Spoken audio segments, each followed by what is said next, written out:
Salut les amis, c'est Kai. En tant que grand fan de Sword Art Online, même si je sais que certains détracteurs disent que ça empire avec le temps, que les suites sont insipides pour certains, je me suis tapé l'intégralité de la série que moi j'adore, que j'adorais déjà il y a un moment. J'ai même vu Alicization War of the Underworld, donc j'ai vu la totalité des épisodes. J'ai jamais décroché un iota, j'ai jamais détesté cette série, j'ai toujours accroché un maximum sur cette série. Et du coup, forcément, avec la sortie enfin sur Crunchyroll du dernier film Sword Art Online Progressive, Scares of the Beast Knight, c'est simplement qu'il faut comprendre que la série progressive a repris un petit peu, il y a un petit peu un remake ou une synthèse de l'ensemble des premiers épisodes de la série où ils vont montrer ce qui se passe entre la montée des étages. Pour rappel, il y a sur Sword Art Online, le principe est très simple. Un super jeu virtuel a attiré plus de 10 000 joueurs.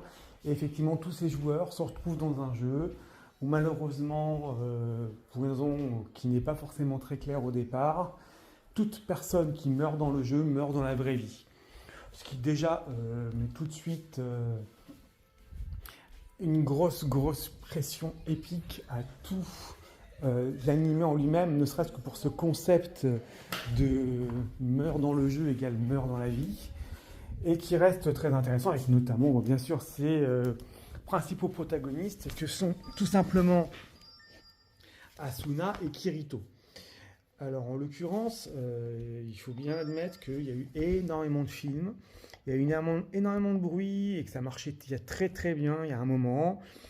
L'hype s'est quand même bien apaisée entre-temps, non pas parce que c'est devenu nul ou pas, mais c'est vrai qu'on n'a pas forcément eu accès à tous les épisodes, qu'il y avait un peu moins de profondeur au fil des épisodes, même si moi j'adore. Mais ça reste quand même l'un des meilleurs isekai.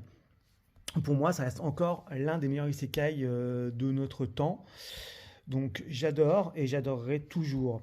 Donc forcément, je ne pouvais pas m'empêcher de voir le dernier animé, le dernier long métrage. Même si apparemment il y a une série live action sur Netflix, là je me méfie un petit peu plus parce qu'à mon avis c'est de la catastrophe. Mais bon, à voir, ils ont quand même fait des bons trucs récemment, donc peut-être qu'on aura des belles surprises. En tout cas, j'intervenais sur ce film tout simplement parce que, bah, comme à chaque fois dans les longs métrages de SAO, c'est toujours un plaisir. C'est totalement pur jubilatoire. Comme il le disait dès le départ, hein, on est peut-être dans un jeu, mais on n'est pas là pour jouer, vu qu'on peut mourir à chaque moment. Et donc le but, c'est que tout le monde veut battre le boss du dernier palier, et on finit avec ce jeu macabre. Donc ça progresse tranquillement, et Progressive revient tout simplement un petit peu sur l'alchimie entre Kirito et Asuna, un petit peu le lore, l'univers, tout ce qui gravite autour de l'animé et de la fin, en tout cas de cette partie. Et on va arriver tout simplement sur, effectivement, un petit peu de tranche de vie dans cet épisode, bien évidemment. Toujours ce côté un peu sympathique. On voit un petit peu, on commence à avoir une relation qui se crée un petit peu entre Kirito et Asuna qui se sont sauvés la vie. On est dans un moment où il y a effectivement deux guildes qui s'investissent pleinement dans la compétition du jeu. Parce que bien évidemment, pour battre des boss de fin de niveau et des raids de fin de niveau, c'est plus simple quand on est en guilde et qu'on est nombreux et tous plus forts les uns que les autres. Donc c'est vrai qu'effectivement, on a deux guildes qui s'investissent pleinement pour finir le jeu, qui sont l'ALS, donc l'Armée de Libération d'Inkrad, et DKB, qui est la Brigade des Chevaliers Dragons. Et il y a une certaine tension alors qu'ils ont le même objectif, c'est-à-dire tout simplement arriver à la fin du jeu, tuer le boss dès qu'ils peuvent. Toutefois, va rentrer en ligne de mire un certain nombre de choses qu'on avait déjà vues dans le passé et qu'il faut voir la série pour comprendre. C'est qu'au sein de ce monde où tout le monde peut mourir dans le jeu et donc dans la réalité, bah, il y a des PK qui sont sortis. Des PK, c'est quoi? C'est des player killers, des mecs qui tuent les gens dans le jeu. Sauf que là, il y a des conséquences. Afin un petit peu d'unifier ces deux guildes ou d'éviter qu'il y ait des tensions trop graves, parce qu'il faut être unis pour faire face à tous ces boss et pour gagner le jeu. Sinon, c'est la fin pour tout le monde. Mais on a Asuna et Kirito qui vont devoir régler la situation. afin de pouvoir permettre aux joueurs de finir le jeu. Alors, par rapport, au-delà de tout ce petit synopsis de départ, qui moi je trouve exceptionnel, il faut bien admettre que Sword Art Online Progressive, Scars of Midnight, pour moi, donc le deuxième film qui est sorti de la série progressive, même s'il y a d'autres films qui sont sortis entre-temps, Ordinal Scale, qui est très bien d'ailleurs au passage. La plupart des films, hein, généralement, sont déjà très bien. Les films en eux-mêmes sont très bien, sauf que là, on passe encore à un nouveau grade. C'est-à-dire qu'on est au palier 5 et il faut bien admettre que l'animation est juste excellente. Excellente.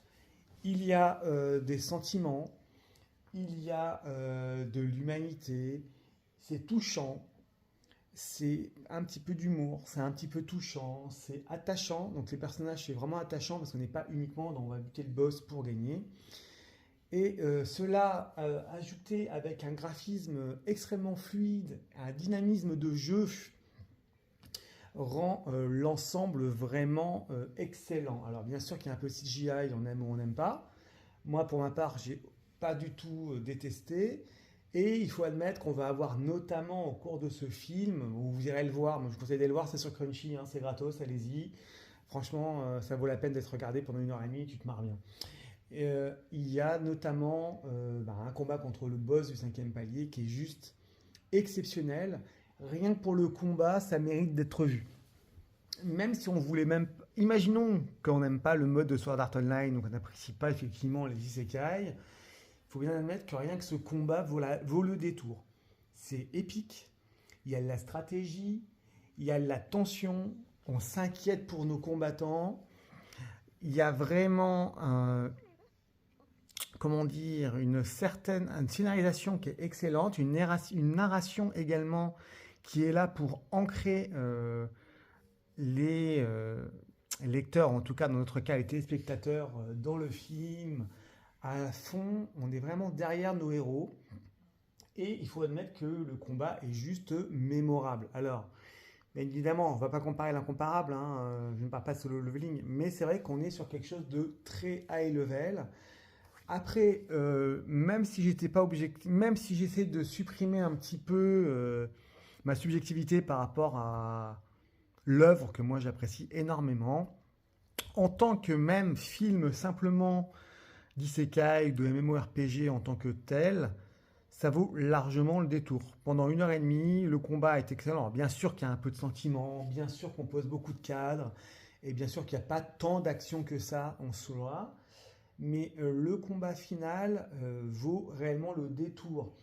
De par, effectivement, toute cette fluidité d'action, de par cette complémentarité dans l'équipe, il y a franchement, il y a vraiment le souffle épique que j'avais trouvé dans les premières saisons de SAO, même si effectivement pour certains ça se dégrade avec le temps.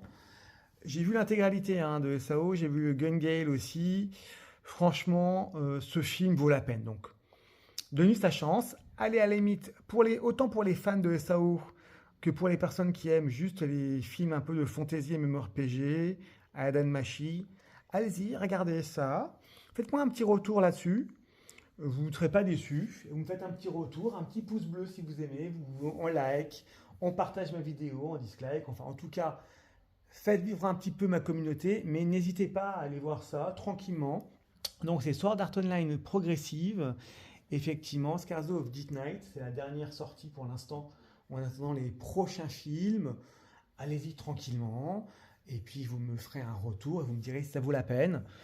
Mais moi, je réitère ce que je disais déjà sur SAO. J'avais déjà accroché dès le départ de la série. Et même si, pour certains, ça s'est dégradé, je trouve qu'il y a quand même un très bel enjeu au fil des séries et des saisons qui n'est pas du tout perdu, qui est totalement bien fait. Donc, les personnages sont charismatiques as fuck. Et on est vraiment dans de la très bonne animation, du très bon divertissement. Je comprends qu'il soit sorti au cinéma. Moi, je n'ai pas pu le voir à l'époque où il est sorti au cinéma. Donc, je comprends qu'il soit sorti au cinéma. Je l'ai vu tranquillement à mon grand écran, c'est très bien aussi. Donc, sincèrement, allez-y, vous ne le regretterez pas. Et puis, faites-moi un petit retour. C'était Kai pour le dernier film de Sword Art Online. Allez, les amis, bonne soirée et à plus.